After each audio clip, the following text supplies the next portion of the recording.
heestan waxaa ugu soconaysaa ma fahmin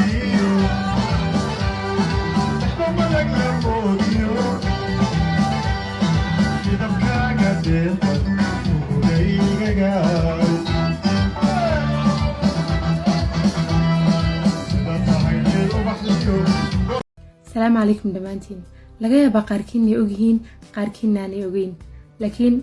تيك توك وعلى حرية إلا وقدنبين سيديد بشتا صعطا صوب سنو حويان سيدي ودوغتيهين با تيك توك waa abka ugu badan ee adduunka daafiisa laga isticmaalo boqolkiiba 99 population ku isticmaalaan dalkay doonaan iyo meesha doonaan way ku noolaadaan taasi waxay keentay inuu TikTok ku cidhiidhiyo meesha abiskii kale oo dhan Facebook Instagram Twitter WhatsApp marka la isku soo wada geeyo hal xiteen kama gaadhayaan isticmaalka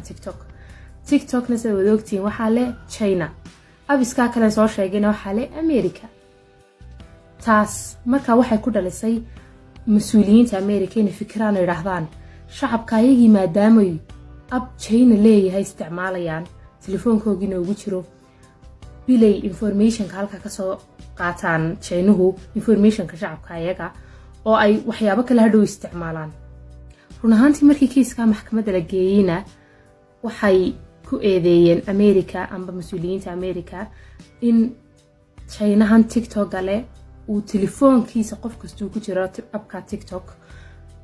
informationkiisa ay wada hayaan galarigaaga contact numberkaaga qof kasta oo inaga mid ah TikTok leh informationkaaga sidoo dhan yahay China gacanta ku haysa kama hadlayaan anigu waxaad soo dhigtid sawirradii fiidiyoada soo dhigtid telefoonkaaga waxa ku jira galarigaaga san soo sheegay abiskaaga kale baaswiidadaada taas waxay ahayd waxyaabihii ugu yani وينا ay ku eedeynaysa America mas'uuliyiinta TikTok ama China arintaas wili lama soo xaqiijin laakiin hadii ay dhacday in maxkamadu soo xaqiijiso oo lagu soo cadeeyo qof kasta waxay ka dhigan tahay informationkiisa si uu dhan wada hayaa means anytime any moment wala wata garan kara sodonkii bishii hadaan soo dhaafnay ayaa waxay ahayd waqtigii eeda la qaaday maxkamadda la geeyay ugu dambeyn bishan aan ku guda jirnay 8deedana ودمانيا يعني صوتن بيشن صوت دافني لا ستيد بيشن ayaa wax la xaqiijinaya in TikTok la xiro iyo inaan la xirin waxaana laga xirayaa abiska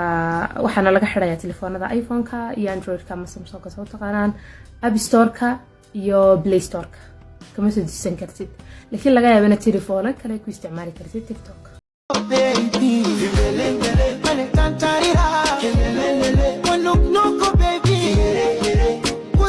waxaan aad ugu faraxsanahay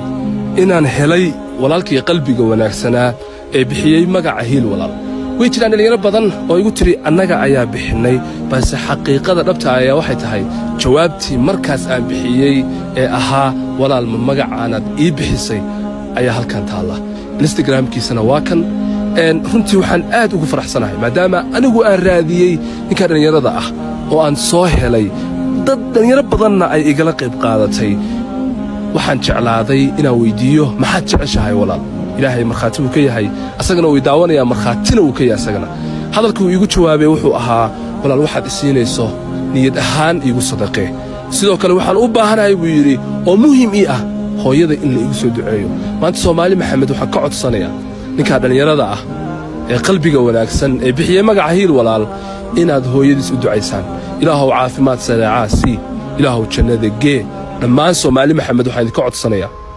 inaad u ducaysaan hooyada Soomaaliyeed ee wiilka qalbiga wanaagsan ay dhashay